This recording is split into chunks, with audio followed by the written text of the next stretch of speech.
আমার জোরাজের অতক্ষণ পর্যন্ত মৃত্যু না হয়, যতক্ষণ পর্যন্ত জেনার কেলেঙ্কারিতে না ফাঁসে। একটাই দোয়া, আল্লাহ জোরাজের সঙ্গে আমি দেখা করতে আসলাম, মা কি জিনিস আপনাকে বলছি, মা কি জিনিস আপনাকে বুঝাতে এসেছি।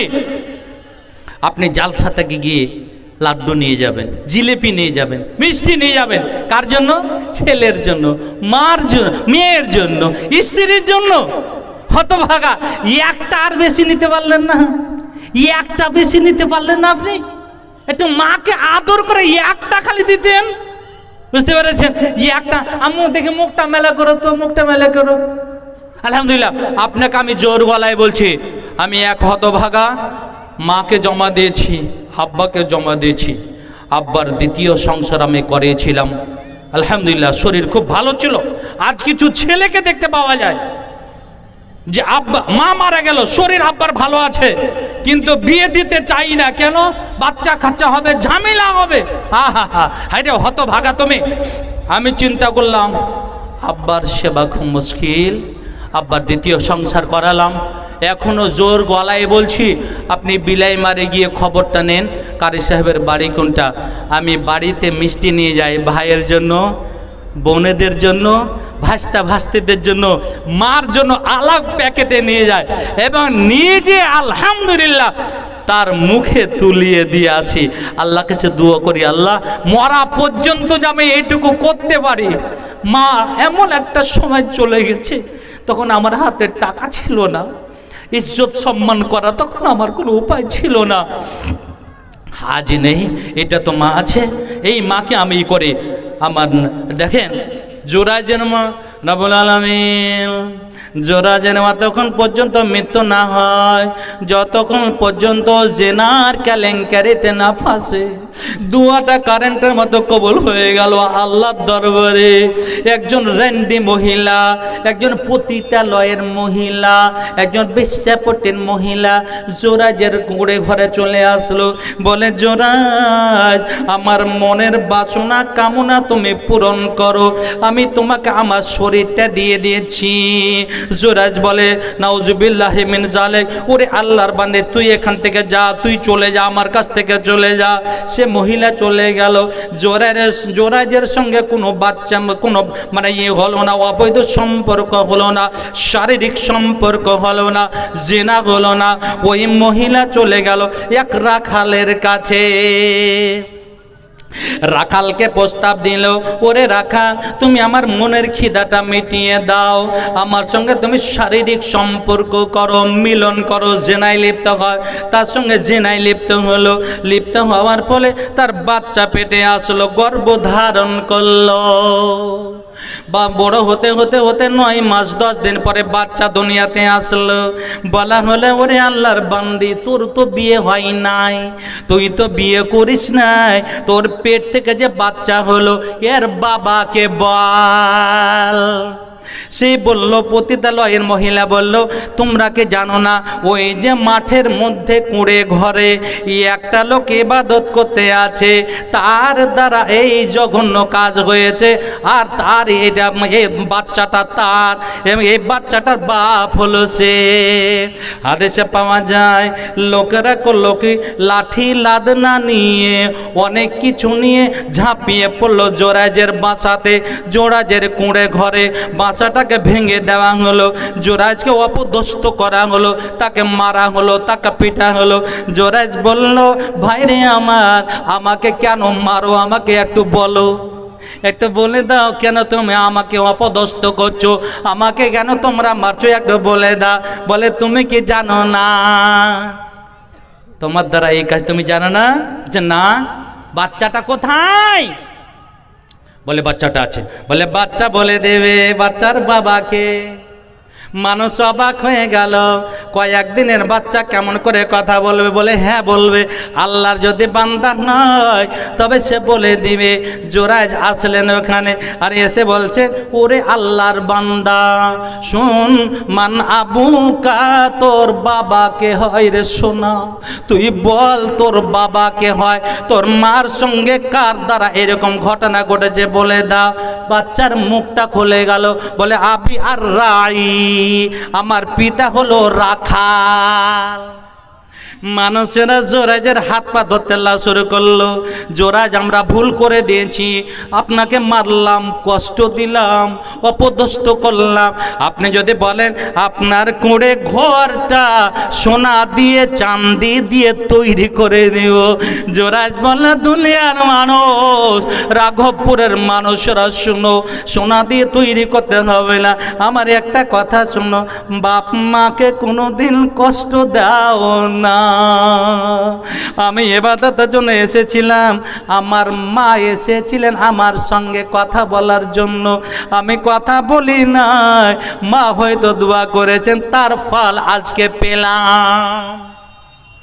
ওয়াকুকুল ওয়ালিদাইন, মাতা পিতার অবাধ্য হওয়া, মাতা পিতাকে গালি দেওয়া, মাতা পিতাকে অসম্মান করা। বুঝতে পেরেছেন? এটা হচ্ছে কাবিরা গুনাহ। এটা আমরা অহরহ জানি। আজ আমরা প্রায় 90% লোক যেন ওখানে ফেসে আছে, বউয়ের এত চাপে পড়ে আছে, বাপকে খেতে দিতে পারে না, মাকে খেতে দিতে পারে না, মাকে একটু সম্মান করে না, মার একটু যত্ন নেয় না। আহা, আপনাকে বলে নেকি বেশি করতে গেলে মা বিছানায় পড়ে আছে, আপনার বউ আপনার মার কাছে যাবে না, এটাই হলো স্বাভাবিক। আপনার মায়ের পেট থেকে আপনি এসেছেন, আপনার বউ আসেনি। সে যদি ভদ্র মহিলার মেয়ে হয়, ভদ্র পরিবারের যদি মেয়ে হয়, তবে স্বামীর সঙ্গে সে যাবে, স্বামীর মতো শাশুড়ির সেবা করবে, সেটা ভদ্র মহিলার হতে হবে, ভদ্র পরিবারের মেয়ে হতে হবে, ভদ্র লোকের মেয়ে হতে হবে। ভাই আমার, বন্ধু আমার, কিন্তু আপনার ফরজ আছে আপনার মাকে দেখা, বিছানায় পড়ে আছে, আপনাকে যেতে হবে। এখন আপনার মা নয়, মা নয়, এটা হলো আপনার মেয়ে, আপনার বেটি। বলেন তো দেখি, ছোট মেয়ে বাড়িতে নেই, আপনার স্ত্রী বাড়িতে নেই, পায়খানা করবে, পেচ্ছাও করবে, কে করে? কে করে? আপনি করেন না? আপনি তো করেন। অতএব 3 বছর, 4 বছর, 5 বছর ধরে আপনার পাছা সাফ করে দিয়েছে আপনার মা, কোনো দিন সে একটুকু বিরক্ত হয় নাই, নিজের শরীর খাওয়িয়ে দিয়েছে আপনাকে, আপনার পরিষ্কার করে দিয়েছে। ওরে মায়ের অবস্থা দেখলাম, আজকে আপনার স্ত্রী হয়েছে, আপনি জানেন, আপনার ছেলেটাকে ডান হাতে নিয়েছেন, পেচ্ছাপ করে দিল, তখন করলো কি, মা বাচ্চাটাকে বাম হাতে নিয়ে চলে আসলো, এখানে পেচ্ছাপ করে দিয়েছে, মায়েদের দেখলাম, তারপরে পেটে নিয়ে চলে আসলো, পেচ্ছাপ পায়খানা করে নিয়েছে, নিজে কষ্ট করতে আছেন কিন্তু বাচ্চা যেন কষ্ট না পায়, আপনার মাও এইরকম করেছিল। ওয়াও কুকুল ওয়ালিদাইন ওয়া কাতলুন নাফস, কোনো মানুষকে হত্যা করা এটা কাবিরা গুনাহ। আজ কত বড় আমাদের অপবাদ দেওয়া হয় যে মুসলিমেরা হলো জঙ্গিবাদী, আতঙ্কবাদী। কোরআন বলছে কি, কোনো ব্যক্তি যদি নিরপরাধ কোনো মানুষকে, একজনকে হত্যা করে দেয়, কোনো মানুষ যদি কাউকে, সে হিন্দু হোক, মুসলিম হোক, জৈন হোক, খ্রিস্টান হোক, কেউ যদি কাউকে হত্যা করে বিনা অপরাধে, সারা পৃথিবীর মানুষকে হত্যা করে যত গুনাহ হয়, অতটা গুনাহ তার উপরে চাপিয়ে দেওয়া হবে। আল্লাহু আকবার। কোরআন বলে কাউকে হত্যা করা যাবে না। শোনো শোনো, মানুষকে অকারণে হত্যা করা এটা হলো মহাপাপ, কাবিরা গুনহা। কোনো কারণে দুটো কারণে মানুষকে হত্যা করা যাবে। একটা হলো আব্দুল্লাহ নামে একটা লোক আপনার বাপকে হত্যা করে দিয়েছে। আব্দুল্লাহ হত্যা করেছে আপনার বাবাকে, সেই হিসাবে আপনিও তাকে হত্যা করতে পারেন, কিসাসের জন্য তাকে হত্যা করতে পারা যায়। 2 নম্বর, কোনো বিবাহিত পুরুষ বিবাহিতা মহিলার সঙ্গে যদি জেনায় লিপ্ত হয়ে যায়, জেনায় যদি লিপ্ত হয়ে যায়, পরকীয়াতে যদি লিপ্ত হয়ে যায়, তবে কোরআন বলছে তাকে 1 কোমর পর্যন্ত পুঁতে দাও, 1 বুক পর্যন্ত পুঁতে দাও, আর পুঁতে দিয়ে চারিদিক থেকে পাথর ছুঁড়ে ছুঁড়ে ছুঁড়ে রক্তাক্ত করে তাকে রজম করে দাও। আল্লাহু আকবার। কাবিরা গুনাহ আমরা কত করি, কত অনুশোচনা নাই, কোনো অনুতপ্ত নাই, কোনো দুঃখ নাই। হ্যাঁ হ্যাঁ হ্যাঁ, শয়তানের ওয়াসওয়াসা হয়ে যেতে পারে, আপনি ফেঁসে যেতে পারেন, কিন্তু আপনাকে অনুতপ্ত হওয়া, লজ্জিত হওয়া একান্ত প্রয়োজন, একান্ত প্রয়োজন। হযরতে বুরাইদা বলছেন, মাইজ ইবনে মালিক আসলামী বিখ্যাত সাহাবী, আমার শাইখেরা এখানে আছেন আলহামদুলিল্লাহ। তো মাইজ বিন মালিক আসলামী এসে নবীকে বলছেন কি, তাহিরনি ইয়া রাসূলুল্লাহ, হে আল্লাহর রাসূল আপনি আমাকে পবিত্র করেন, আমি যেন অপবিত্র হয়েছি, আমি যেন অপবিত্র হয়ে গেছি, আপনি আমাকে পবিত্র করেন। আমার নবী বলছেন, ওরে শোনো শোনো, তুমি বাড়ি ফিরে যাও, বাড়ি ফিরে গিয়ে আল্লাহর কাছে তওবা করো, কান্না কাটা করো, আল্লাহ তোমাকে মাফ করে দিতে পারেন।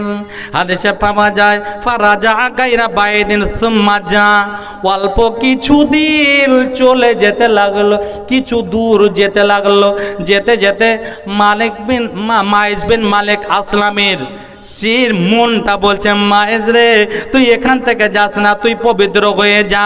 মাইজ বিন মালিক আসলামী আবার ফিরে চলে আসলো, নবীকে বলছেন, ইয়া রাসূল তাহিরনি ইয়া রাসূলুল্লাহ, আল্লাহ রাসূল আমি যাব না, আমি যাব না, আমার দ্বারা গুনাহ হয়ে গেছে, আপনি দয়া করে আপনি আমাকে পবিত্র করেন। 4 বার যখন হয়ে গেল, নবী বলছেন, কিসে থেকে তোমাকে পবিত্র করব? কি হয়েছে তোমার? উনি বলছেন, মিনা জিনা। আহা, আজ কেউ যদি জিনা করে নেয়, 1 2 জন দেখে নেয়, বিচারে অস্বীকার, বুঝতে পেরেছেন? এই তুই যদি বলিস তাহলে তুই দেখিস তোর অবস্থাটা কি হবে। দেখার পরে বলছে দেখিনি, নাউজুবিল্লাহ মিন যালিক, বুঝতে পেরেছেন? ও তো বলবেই না যে আমি জিনা করেছি, যারা দেখেছে তাকে এত থ্রেট আর এত মানে জুলুম, যদি তুই বললি তাহলে তুই দেখিস তোর অবস্থা কি হবে। আহা, আর মাইজ বিন মালিক আসলামী আল্লাহ ভক্ত মানুষ, সাহাবী, আল্লাহু আকবার, নবীকে এসে ধরা দিচ্ছে, অথচ উনি জানেন যে নবীকে ধরা দেওয়া মানে আমাকে 1 বুক পর্যন্ত পুঁতে দিবেন, আমি বিবাহিত মানুষ, আর পুঁতে দিয়ে পাথর ছুঁড়ে ছুঁড়ে ছুঁড়ে আমাকে মারা হবে, উনি জানেন ভালো করে। আহা, নবী বললেন, কি হয়েছে রে বাপু? বলে, আল্লাহ রাসূল আমার দ্বারা জিনা হয়ে গেছে, আপনি আমাকে পবিত্র করেন। নবী বলছেন, ওরে সাহাবীরা, আবিহি জনুন, তার মেন্টালিটি খারাপ হয়ে গেছে নাকি? ও তো ভালো মানুষ, ধারণা করা যায় না যে জেনায় লিপ্ত হবে। বলো তো দেখি তার মেন্টালিটি ঠিক আছে কি না। তখন খবর দেওয়া হলো রাসূলকে, আন্নাহু লাইসা বিমাজনুন, সে পাগল নয়, তার মেন্টাল ঠিক আছে। নবী আবার বলছেন, আবার পরীক্ষা করে দেখছেন, আশারে বা খামরা, ওরে শোনো, সে মদ খেয়েছে নাকি? মদ খেতে গেলে তার মেন্টালিটি ঠিক থাকবে না, তার জ্ঞানটা, আসল জ্ঞানটা হারিয়ে যাবে। বলো তো দেখি সে মদ খেয়েছে নাকি? একজন সাহাবী দাঁড়িয়ে গেলেন, ফাস্তান কাহাহু, তার মুখে নাক দিয়ে শুঁকতে আরম্ভ করলেন।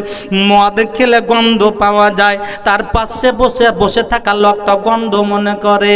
নবীকে বলা হলো, ইয়া রাসূলুল্লাহ, আমার মনে হয় না সে মদ পান করেছে।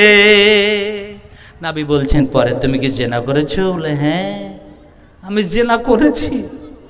আমি যদি এই দুনিয়াতে আমার গুনাহ মাফ না হয়, আমি কিয়ামতের মাঠে আমি জানি হয়ে উঠব। সবাই চিনতে পারবে এটা জেনাকার, এটা একজন জানে মানুষ, ব্যভিচারকারী পুরুষ, আর এরই কারণে আমাকে জাহান্নামে যেতে হবে। আল্লাহ রাসূল, জেনা হয়েছে আমার দ্বারা, পবিত্র করেন আমাকে।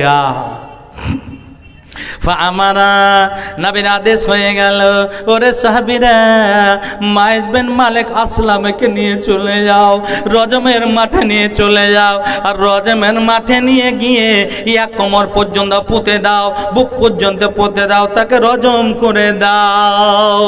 আমার নবী 2 দিন 3 দিন পরে বলছে, ওরে শোনো হে দুনিয়ার মানুষ, মাইজ বিন মালিকের জন্য তোমরা দোয়া করো। উল্লাকাত ওরে সে জেনা হয়েছিল বটে, জেনা করে নিয়েছিল শয়তানের ওয়াসওয়াসাতে পড়ে, কিন্তু এত তওবা করেছিল, এত তওবা করেছিল, এত কান্নাকাটি করেছিল, একদল মানুষ যারা জাহান্নামে যাওয়ার উপযুক্ত হয়ে গেছে, তাদের মাথা উপরে যদি তার তওবাটাকে ভাগ করে দেওয়া হতো, তারাও পার পেয়ে যেত। আল্লাহু আকবার। বুঝতে পারলেন? কাবিরা গুনাহ। এইরকম ত্রুটি হয়ে থাকলে আল্লাহর কাছে ক্ষমা চান, আল্লাহর কাছে কাঁদেন, কাঁদেন আল্লাহর কাছে, আল্লাহ ক্ষমা করে দিবেন। আল্লাহ নিজে বলছেন, তুমি যদি বাঁচতে পারো তাহলে নুকাফির আনকুম সাইয়্যাতিকুম ওয়া নুদখিলকুম মুদখালান কারিমা। কত ছাড়বো? 15 মিনিট আছে? আচ্ছা, আলহামদুলিল্লাহ। ভাই আমার, বন্ধু আমার, আমি বলছিলাম আপনাকে যে আল্লাহর ওয়াদা, তুই কাবিরা গুনাহ করিস না, কাবিরা গুনাহ থেকে বাঁচ, তারপরে আমি দেখে নিচ্ছি তো সাগিরা গুনাহ করলে আমি মাফ করে দেব। 1 নম্বরে কি বললাম? আল্লাহর সঙ্গে শিরিক করা, এটা হলো কাবিরা গুনাহ। 2 নম্বরে কি বললাম? উকুকুল ওয়ালিদাইন, মাতা পিতাকে সম্মান না করা, মাতা পিতাকে না খাওয়া, না মাতা পিতাকে গালি দেওয়া, মাতা পিতাকে বৃদ্ধাশ্রমে পাঠা। আজ বড় লজ্জা লাগে। একজন ভাইয়ের কথা আমি শুনেছি, ডক্টর, উনি ডক্টর হয়েছেন, বাপ হলেন চাষা মানুষ। বুঝতে পেরেছেন? চাষা মানুষের যা হয়, বাপকে বাপ বলে না, বন্ধু এসেছে সাথে, বাবাকে বাবা বলতে লজ্জা মনে করে, এটা বাবা। বুঝতে পেরেছেন? এই কথা বলতে লজ্জা মনে করে। আজ এইরকম মানুষ আছে ভাই আমার, বন্ধু আমার। 3 ওয়াকাতুলুন নাফস, মানুষ হত্যা করা। 4 আলিয়ামিনুল গমুস, মিথ্যা কসম খাওয়া। আমরা কত অহরহ কথা বলি, মার কিরা, বাপের কিরা, দু চোখের কিরা, বুঝতে পেরেছেন, শ্বশুরের কিরা, শাশুড়ির কিরা, নাউজুবিল্লাহ মিন জালিক, কিরা খাইতে খাইতে খাইতে খাইতে একবারে বাংলাদেশের বর্ডার। বুঝতে পেরেছেন? এটা মিথ্যা কসম খাওয়া বলে কাবিরা গুনাহ। অন্য হযরতে আনাসের রিওয়ায়াতে আছে, মিথ্যা কসমের জায়গাতে মিথ্যা সাক্ষ্য দেওয়া, মিথ্যা সাক্ষ্য দেওয়া হলো কাবিরা গুনাহ। আলহামদুলিল্লাহ, এই 4টা বড় বড় গুনাহ আপনাকে আমি বললাম। আর বুখারী শরীফের আর একটা হাদিস বলবো ইনশাআল্লাহ, টাইম শেষ হয়ে যাবে, কিন্তু তার আগে একটা আমার অনুরোধ থাকবে। মুসাফির মানুষ, আল্লাহর রাস্তে কিছুদিন আগে বললাম যে কোচবিহারে ছিলাম, এখন আপনাদের মিটনে হাই মাদ্রাসার আমি শিক্ষক। আলহামদুলিল্লাহ, দেখা হবে আপনার সঙ্গে। কিছু এই ভাইদের কত বড় একটা উদ্দেশ্য নিয়ে একটা সুন্নাতকে আমরা হারিয়ে দিচ্ছি। আমরা এত হতভাগা মানুষ, নবীর সুন্নাতকে হারিয়ে দিচ্ছি আমরা। নবী মুহাম্মদুর রাসূলুল্লাহ বলেন সাল্লাল্লাহু আলাইহি ওয়াসাল্লাম, তিনি কি বললেন? শোনো, ঈদগাহে মহিলারা অংশগ্রহণ করবে, আয়েশাকে বললেন, আয়েশা মহিলাদেরকে সাথে নিয়ে আসো, মহিলাদের সাথে নিয়ে আসো। এত তাকিদ করে বললেন, আয়েশা শোনো, যাদের ওড়না নাই একজনের ওড়নাতে অপরকে শেয়ার করে নেবে এবং তারা ঈদগাহে এসে পুরুষের পিছনে ব্যবস্থা করা থাকবে, ওই তার পিছনে তারা নামাজ আদায় করবে। আমরা এমন মুসলমান, স্বার্থপর মুসলমান, আমরা ঈদগাহে আসে কিন্তু আমাদের নারীদের যেটা হক আছে, যেটা সুন্নাত তারিকা আছে, আমার নারীদের দিকে কোনো খেয়াল করি নাই। তারাকে নিয়ে আসতে হবে, তারাকে পর্দার সহিত নিয়ে আসতে হবে, তার আগে তার ব্যবস্থা করে দিতে হবে। আমার নবী বললেন, আয়েশা রে, রাঘবপুরের মহিলারাকে বলো, যারা মিনসের অবস্থায় আছে, যারা ঋতু অবস্থায় আছে, যারা হায়েজের অবস্থাতে আছে, তারাও ঈদগাহে তারা অংশগ্রহণ করবে। তারা নামাজ পড়বে না, তারা অন্য দাঁড়িয়ে থাকবে। যখন দোয়া করা হবে, দোয়াতে তারা অংশগ্রহণ করবে। আজ আমরা করলাম কি, পুরুষরা এখানে চলে আসলাম, আসার পরে মহিলার ইমাম হয়ে মসজিদে তারা নামাজ শুরু করে দিল। আমার শেখ আলহামদুলিল্লাহ হাফিজাহুল্লাহ, আফসার সাহেব হাফিজাহুল্লাহ, এই এলাকার একটা রত্ন, তার কাছ থেকে ফতোয়াটা আপনারা নিয়ে যাবে, এর দরকার আছে কিনা, এর প্রয়োজন আছে কিনা। অতএব আপনারা একটু আমার হাতে দিবেন। একটা শুধু দুয়ার কথা বলে যাচ্ছি, এই দুয়া পড়লে কি হবে? নবী বললেন, ওরে রাঘবপুরের মানুষ, একটা দোয়া আছে, তুমি যদি সকালে 10 বার পড়তে পারো, আমার সঙ্গে বলবেন, সকলে বলেন, লা ইলাহা ইল্লাল্লাহু ওয়াহদাহু লা শারীকা লাহু লাহুল মুলকু ওয়া লাহুল হামদু ইউহয়ী ওয়া ইউমীতু ওয়া হুয়া আলা কুল্লি শাইইন কাদির। একটু হয়তো বড়, কিন্তু মক্তবে গিয়ে শিখে নেবেন। আবার বলছি, লা ইলাহা ইল্লাল্লাহু ওয়াহদাহু লা শারীকা লাহু লাহুল মুলকু ওয়া লাহুল হামদু ইউহয়ী ওয়া ইউমীতু ওয়া হুয়া আলা কুল্লি শাইইন কাদির। আমার নবী বললেন, ওরে পুরুষেরা, মহিলারা, সকালে যদি তুমি 10 বার পড়তে পারো, কয়বার বললাম? 10 বার পড়তে পারো, আল্লাহ রাব্বুল আলামিন তোমার 10টা এমন বড় বড় 10টা গুনাহ মাফ করে দিবেন। যে গুনাহগুলো একটা থাকতে গেলে আপনাকে জাহান্নামে যেতে হবে, ওই রকম বড় বড় 10টা গুনাহ আল্লাহ মাফ করে দিবেন। আল্লাহু আকবার। 10টা বড় বড় গুনাহ মাফ হবে, আর 10টা বড় বড় নেকি দেওয়া হবে। নবী বলছেন, উনি এমন বড় নেকি, একটা নেকি যদি ওই রকম তোমার কাছে থাকে, তুমি জান্নাত চলে যাবে। আল্লাহ তোমাকে 10টা বড় বড় নেকি দেবেন। ওরে শোনো, সকাল থেকে নিয়ে সন্ধ্যা পর্যন্ত শয়তানের ওয়াসওয়াসা থেকে তুমি বেঁচে থাকবে, শয়তান থেকে আল্লাহ তোমাকে বাঁচিয়ে রাখবে। শুধু তাই নয়, 4টা গোলাম আজাদ করাতে যত নেকি হয়, অত নেকি তোমার নেকির খাতাতে তুলে দেওয়া হবে। বুঝতে পারলেন? দুয়াটা পড়বেন তো? আলহামদুলিল্লাহ, দুয়াটা বেশি বড় নয়, একবারে খুব সাদা মাটা দুয়া। আপনি 10 বার সকালে পড়েন, 10 বার সন্ধ্যায় পড়েন। 10 বার সকালে পড়লে সন্ধ্যা পর্যন্ত শয়তানি ওয়াসওয়াসা থেকে আপনি বেঁচে থাকবেন। আর সন্ধ্যায় যদি আপনি পড়েন, আবার সকাল পর্যন্ত আপনি শয়তানের জাল থেকে আপনি বেঁচে থাকবেন। আল্লাহ রাব্বুল আলামিন আমাদের বুঝার তৌফিক দেন। আর একটা হাদিস আলহামদুলিল্লাহ বলে চলে যাচ্ছে। তো আমি বলছিলাম, আছেন কেউ আল্লাহর কোনো প্রেমিক, এটা কিছু আমার হাতে দেবেন, একটা কিছু আমার হাতে দিবেন। 5,000 টাকা কোনো আল্লাহর প্রেমিক আছেন যিনি দিবেন? আলহামদুলিল্লাহ, আলহামদুলিল্লাহ। আমার ভাবছি 500 টাকা, কেউ আছেন 5,000 টাকা, সেদিন আমি বিলাইমারিতে কালেকশন করছিলাম, 50,000 টাকা কত কয়েকটা পেলাম।